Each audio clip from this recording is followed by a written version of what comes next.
ইসলামপুর মহকুমা আদালতে ই-সেবা কেন্দ্রের উদ্বোধন, বিচার ব্যবস্থায় ডিজিটাল পরিষেবার সূচনা। ইসলামপুর মহকুমা আদালতে ই-সেবা কেন্দ্রের উদ্বোধন, বিচার ব্যবস্থায় ডিজিটাল পরিষেবার সূচনা। সোমবার ইসলামপুর মহকুমা আদালত প্রাঙ্গণে আনুষ্ঠানিকভাবে উদ্বোধন হল ই-সেবা কেন্দ্র। এই ই-সেবা কেন্দ্রের উদ্বোধন করেন উত্তর দিনাজপুর জেলা ও দায়রা বিচারক আতাউর রহমান। অনুষ্ঠানে উপস্থিত ছিলেন ইসলামপুর মহকুমা আদালতের এডিজে ফাস্ট ট্র্যাক কোর্ট 2 এর বিচারক নীলাঞ্জন দে এবং বিশিষ্ট আইনজীবী সৌমেন্দু মজুমদার সহ অন্যান্য বিচারক ও ইসলামপুর মহকুমা আদালতের আইনজীবীরা। এই ই-সেবা কেন্দ্রের মাধ্যমে সাধারণ মানুষ খুব সহজেই মামলার বর্তমান অবস্থা, পরবর্তী শুনানির তারিখ সহ মামলার বিভিন্ন গুরুত্বপূর্ণ তথ্য জানতে পারবেন।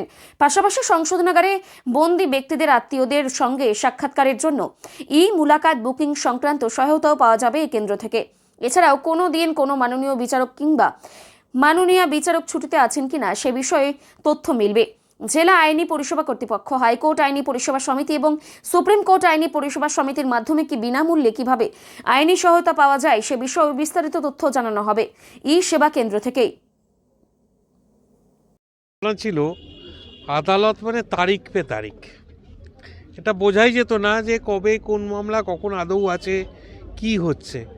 আজকে এই ই-সেবা কেন্দ্রের মাধ্যমে লোকে খুব সহজেই কি ব্যাপার, কেন তারিখ, কিসের তারিখ, সেদিন কি হলো, আগের দিন কি হয়েছে, তারপর অর্ডারের কপি কি হলো পাওয়া যায় না, সার্টিফাইড কপি, সেখানে যে একটা দীর্ঘসূত্রিতা আছে, সেগুলোকে সমস্ত কিছু এখন জাস্টিসের ফিঙ্গার টিপ, মানে ওই যেমন আপনার ফোনে সব কিছু বোতাম টিপে মুহূর্তের মধ্যে জানা যায়, সারা বিশ্বর ব্যাপার জানা যায়, এখানেও এটা সেটা হবে। এবং এটাও অ্যাড করি যে এটা খালি এই কোর্টের নয়, আপনার অন্যান্য কোনো কোর্টের মামলা থাকলেও এখানেও সেই নাম্বারগুলো যদি আপনারা প্রোভাইড করতে পারেন, সেই ইনফরমেশান বিনামূল্যে, আবার জোর দিচ্ছি বিনামূল্যে সমস্ত কিছু এখান থেকে পাবেন। এই বলে আমি আমার শেষ করছি। আপনারা আসুন, আমরা সহযোগিতার হাত যেমন বাড়াচ্ছি, আমরা চাই আপনাদেরও সহযোগিতাতে হাত বাড়ানো, তবেই বন্ধন দৃঢ় হবে। নমস্কার। তার আগে প্রথমে তো আমি বলবো যে আমাদের ইসলামপুর বার এবং ইসলামপুর নাগরিকদের তরফ থেকে আমাদের বর্তমান জজ সাহেব এবং আমাদের ইসলামপুর আদালতের আমাদের সমস্ত জাজদের আমরা একান্ত অভিনন্দন জানাচ্ছি যে তাদের ঐকান্তিক প্রচেষ্টায় আমাদের এটা সম্ভব হলো। তবে ই পরিষেবা কেন্দ্রের মাধ্যমে এই যে আমাদের জজ সাহেব যা বললেন, আমাদের এডিজে সাহেব যা বললেন, তাতে আমাদের যে এই যেটা আমাদের প্রতিনিয়ত ফেস করতে হতো, মক্কেলকে তারিখ দেওয়া, তারিখ খোঁজা, কজ লিস্ট ফলো করা, জাজমেন্ট সার্টিফাইড কপি তোলা, এই সমস্ত অভাবটা আমাদের দূর হলো।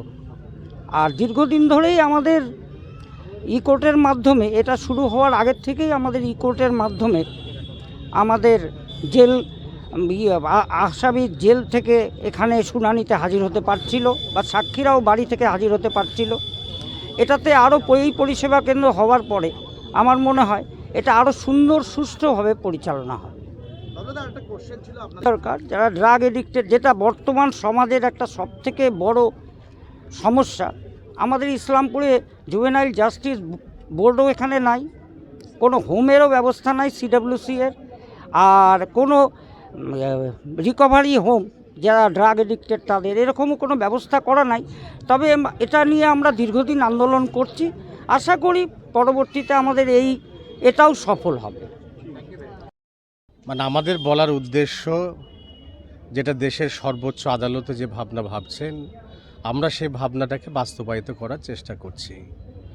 দেশের সর্বোচ্চ আদালতের উদ্দেশ্য মানুষের কাছে বিচার সহজলভ্য করা এবং বিচার প্রক্রিয়ার যে সুযোগ সুবিধাগুলো আছে, বিচার প্রার্থীরা যাতে তার থেকে বঞ্চিত না হয়, যাতে সহজে সরলে সেই বিষয়গুলো পেতে পারে।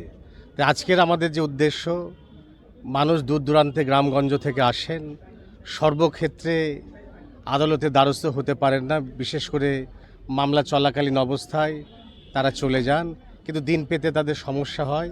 তাই আমাদের এই ব্যবস্থাপনার সাহায্য যদি তারা নেন, তারা যেমন দিন খুঁজে পাবেন, একইভাবে গত দিনে কি আদেশ হয়েছে সে আদেশগুলো তারা খুঁজে পাবেন। অর্থাৎ আমাদের উদ্দেশ্য মামলার দীর্ঘসূত্রিতা যেমন যন্ত্রণার কারণ, কিন্তু মামলার অগ্রগতি প্রগতি কোন পথে চলছে সেগুলো এই মাধ্যমে জানাটা তাদের পক্ষে ভীষণ সহজ হবে।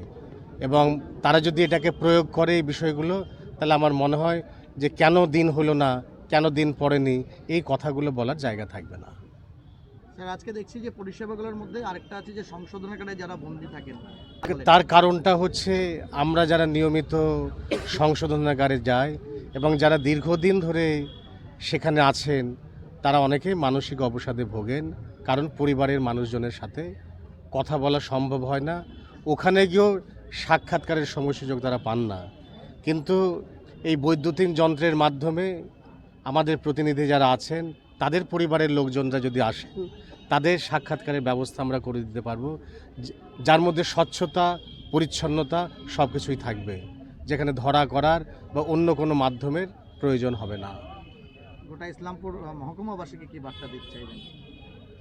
মহকুমাবাসীকে অবশ্যই বার্তা দেব, যাতে আদালতে কম আসতে হয়, যাতে অপরাধের সাথে তারা কম যুক্ত হয় এবং তারা যেন সচেতন হন যে তাদের অধিকার সম্পর্কে, তাদের মামলার অগ্রগতিগুলো সম্পর্কে, অর্থাৎ তারা যেন তারা ধোঁকা না পান। কারণ বিচার ব্যবস্থার উদ্দেশ্য, আমার সাথে বাবলুবাবু আছেন, আমাদের কারোরই উদ্দেশ্য মানুষকে অসহযোগিতা করা নয়, মানুষকে সহযোগিতা করা, মানুষকে বিভ্রান্ত করা নয়, মানুষকে সাহায্য করা। এছাড়াও আমাদের উদ্দেশ্য যাতে সঠিক সময়ে মানুষ সঠিক বিচার পায়, আমরা সেই ভরসাটা জাগাতে পারি, এটাই আমাদের উদ্দেশ্য।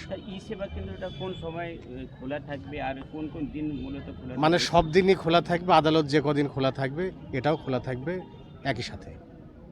স্যার, একটা রেগুলার বেসিসে এবং এখনো পর্যন্ত ট্র্যাক রেকর্ড বহু মামলা, বিশেষ করে মিক্সড কেসগুলো এবং মোটর ভেহিকেলসের এবং ব্যাংকের যে অনাদায়ী বিষয়গুলো সেগুলো হচ্ছে, পরিকাঠামোর আরেকটু শ্রীবৃদ্ধি দরকার।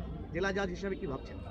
দেখেন, আমরা প্রত্যেকটি ব্যবস্থাপনার মধ্যে কিছু ত্রুটি আছে, আমরাও সে ত্রুটি মুক্ত তা নয়, কিন্তু আমাদের যে সমস্ত বিচারক ভাই বোনেরা রয়েছেন, আমাদের যে আইনজীবীরা রয়েছেন, তারা সর্বতোভাবে প্রচেষ্টা চালাচ্ছেন সমস্ত ব্যবস্থাপনা দ্রুতগামী করা এবং মানুষকে যথাসময়ে যথাভাবে সহযোগিতা করা।